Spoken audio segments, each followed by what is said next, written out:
Hello. Nice of you to sit in. We are in conversation because religion is in decline. Depending on which country and religious faith, 40 to 80% say they have no faith, a trend that's not slowing worldwide. In the United States, those who claim to be Christians, some 85%, no longer participate in organized worship. At this time of weakness, Christianity and its morality is under attack by the non-religious. In some places in the world, Christians are being persecuted. You and I, will be looking at the situation as boldly as we can. And as we talk, please know we are not conversing about those who are devout in their faith. We're not here to change them. No, never, never that. Rather, our purpose is to reach the 85% who are discouraged about their faith, and possibly, hopefully, those who have no faith at all. This is why we're here, in this conversational time titled, The Logic of It All. So, where do we begin? The big picture is overwhelming, of course.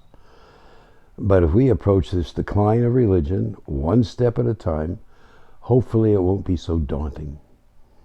As we search for a beginning point, we don't know when, during our 6 million year journey, religious thought began. Some say when we changed from being wandering hunter-gatherers to developing agriculture for food and living in societies with time to develop abstract thinking. That would be around 4 to 15,000 years ago. However, we have evidence that as long ago as 50,000 years, Neanderthals were carefully burying their dead. That may have been based on some kind of religious thinking. There are cave wall paintings that have been dated back 35,600 years, depicting a bull in northern Spain, and in Indonesia, a boar dating 45,500 years ago. Logically, then, is this the evidence we need to know when conceptual imagination was first expressed? And are these ancient cave drawings evidence of the beginnings of abstract thinking? We do know through archaeology that organized religious practice began from 4,000 to 8,000 years ago through physical evidence of religious meeting places, monuments like Stonehenge, and altars. Logically, religious wondering would be abstract thinking which preceded religion becoming an organized practice. The time when religious thoughts began maybe isn't as important as understanding that whenever it began, human knowledge was limited to myths, legends, superstitions, and then belief in mythological gods. We do know Hinduism is the oldest religion, possibly over 4,000 years old, and then dating its writings later to about 1,500 years BCE. And quite a bit younger, Judaism dates back to the latter years of the Bronze Age, about 1,000 years ago. And the writings of the Israelites date back to around 8 to 600 years BCE, before the Common Era. We have to remember that dating the beginning of religions, the thinking and storytelling, and then the dating of their writings is consistently, constantly changing with newer technology. So at best, we have to use the dating methods used at the present time, while recognizing that the knowledge at that time, when storytelling began, after all the wanderings, was limited to myths, legends, superstitions, and belief in mythological gods. And this I cannot keep repeating, as it will drive us both crazy. So let's just use ancient thought, ancients, or ancient reasoning, knowing that it stands for myths, legends, superstitions, and belief in mythological gods. Ancient thought. Because all the world's major religions began with the thinking and pondering of their ancients, if they want their faiths to survive beyond the current situation, all religions, logically, must come to terms with the new knowledge brought about by science. Or else, 10,000 years from now, archaeologists will be trying to unravel what were the beliefs in the 21st century like. You and I will concentrate on Christianity, since that's the one I was raised in, familiar with through schooling and studies. So as we approach Christianity with new thought, it might be best to start in the beginning. That's how it's stated in the book of Genesis. Quote, God created the heavens and the earth. That's how it's printed. Now let's consider when the wanderings began. Have you ever stood on the shore or an open field in the dark and felt in awe of all the stars out there? Imagine having the limited knowledge of the ancients. It would be right out there, stars, some brighter than others. And there was a pattern of repetition, which helped the hunter-gatherers, the Neanderthals in Scotland, avoid starvation by giving them the means to establish a calendar of sorts that helped them keep track of the migratory seasons of the animals they hunted, their food source. This crude keeping track of time later, following the cycle of the moon from full and back to full, became a lunar month, and the sun returning to a given position became a year. And the Babylonians refined the calendar further, noting the moon takes 7 days to go through each phase. And some think they divided the lunar month by 4, and because they used their 4 fingers in counting. Now the ancients had a week. So in their reasoning, that's how long it took God to make everything they saw in the sky. And that was made just for them. Where they stood, looking out at it all, this was the center of it all, the universe. The first 25 verses in Genesis are in fairly logical order: light, dark, water, vegetation, birds, animals, which could be argued about by splitting hairs, but the main thought to come away with is the ancients believed it was the work of one God, this business of creation. Maybe because they were now living within the guidelines of rules in their societies. They could see no way for creation to have been done by a committee of the gods. The ancients concluded it was the work of one God. That is a significant point of the Genesis story. And then we come to verse 26, which states, quote, Then God said, Let us make man in our image, in our likeness. Who is us? And who is our? We were led to believe for 25 verses that it was the work of one God, not a team. But in the next verse 27, we get back on the one God track when God, quote, God created man in his own image.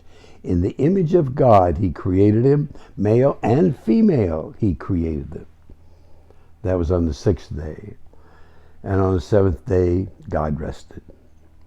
So far, everything in creation, including humans, has been created out of nothing. It isn't until the 2nd chapter that we get a clearer picture of how God created Adam and Eve. It was described as a time when there were no shrubs or plants, no rain, but water came up out of the earth and covered the whole surface with water. But evidently not all of the earth was watery or muddy, because there was dirt available to be scooped up by God to form man, breathe life into his nostrils, so man could become a living being. Now it just so happened that God had planted a garden to the east, in Eden, where trees were lovely and fruitful, watered by a river that split into 4 others. And God just took that man and placed him in the garden and commanded him to take care of it. God later noted that man had no suitable helper in tending to the garden, so God put the man into a deep sleep and extracted one rib, closing up the wound with flesh, took that rib and made a woman out of it. Now, that leaves us with three different versions of how humanity came into being. First, God made man and woman out of nothing. Second, God made man out of dust. Third, woman was made out of a rib. 3. To help us grasp all this, biblical scholars have concluded there are 3 different legends from neighboring countries that were woven into one story by our ancients. So locally, we have to take the story of Adam and Eve as just a compilation of stories and admire the important reasoning of the ancients and know that that is, God did it all. Now, I know that's easy to say because there are those who are saying humanity just happened. The situation on earth was happenstance, conditions just right, and humans just came out of being from the soup of the sea. God had nothing to do with it. Well, let's see if we can't keep God in this creation of the universe. I'm sure you've heard of the Big Bang Theory, that the universe began with an explosion at one place, and that is, it has been precisely measured, moving away from that beginning point for some 13.8 billion years, done with precision. Off a millionth of a second too fast, that everything would just have kept going without gravity to pull the gases into masses and patterns of rotation in their area of their universe. It would still be going. A millionth of a second too slow, and it would solidify the gases in the masses too quickly, and the event would gravitationally snap right back into itself like it was before it all began. But now there are new theories, as well as the recent knowledge of black holes. It's putting the age of the universe as much older than 13.8 billion years, possibly older than 26 billion years. There's thinking now that the universe may be twice as old as we have believed. It's too early to tell how this will affect the age of our Milky Way, which is now considered around plus 13 billion years old. On one of the minor spirals of the Milky Way, there is Earth, calculated to be about 4.5 billion years old. This couldn't have been imagined by the ancients, or what we are trying to grasp now, that there are from 100 to 400 billion stars in our Milky Way galaxy. 100 to 400 billion stars in our Milky Way. And that astronomers have counted over 3,000 of those stars having a solar system. And if smoke isn't coming out of our ears yet, take this in. Thanks to our space telescopes, it's now estimated to be a universe filled with over 2 trillion galaxies. 2 trillion galaxies. Not all are like our spiral galaxy, the Milky Way, and believed capable of supporting human forms, but even so, 2 trillion galaxies, and each possibly having hundreds of billions of stars. The Hubble telescope has given us new knowledge of the universe, and recently the James Webb telescope has spotted the oldest galaxies, which are some 300 million years younger than the universe, which had been believed to be 13.8 billion years old. Sorry for all the mind-numbing numbers, but it's important to know when, like our ancestors, pondering about the moon and the sun, we are now pondering about other life forms, aliens in the universe, knowing that Earth is young and that there are galaxies and solar systems out there that could have life forms that are millions of years older than we are. And look how far we have come in a mere 6 million years. Earth is believed 4.6 billion years old. Human life beginning 6 million years ago. What went on during the 4 billion years on Earth before we began? Well, let me put it this way. A heck of a lot went on. And it was all purposeful, designed, timed, in a way that can only be described as with unbelievable precision. I know there are some who insist that everything that happened while the universe was forming, Earth in particular, was all coincidence and the chaos. They avoid considering that the universe is a complex machine, if you will, with all those trillions of galaxies and stars and black holes interrelated and holding itself together. For anyone serious enough to claim they believe it all just happened, I recommend a book by Hugh Ross, Improbable Planet, published by Baker Books. This is a most comprehensive book on the universe and the Earth, and Earth becoming humanity's home. Now, it's not an easy read. It's for the serious who have a good knowledge of chemistry and physics. I'm not planning on recommending any other books during our conversations, but this one, as it brings to light the precision of creation, which could only have been done by an intelligence beyond our human comprehension. Just let me say about those 4 billion years before us, that Earth was bombarded at different times for hundreds of millions of years at a time by asteroids and comets that have given us all we need for life, from bacteria to animals and humans. We were bombarded with all the minerals and chemicals needed for the air we breathe, the water we drink and use for vegetation, and to raise the food we need. What an awesome series of events. And from this book, Improbable Planet, you will know why we have shifting tectonic plates and earthquakes, hurricanes, tornadoes, volcanoes, all those natural events you've heard people say, how could God let this happen? After studying Improbable Planet, you'll know why Earth isn't an icy ball with no vegetation or animals or humans, and quite convincingly, that the universe, our Milky Way, the moon, the sun, and all life this Earth supports did not just happen. It was planned, each step, with incredible precision.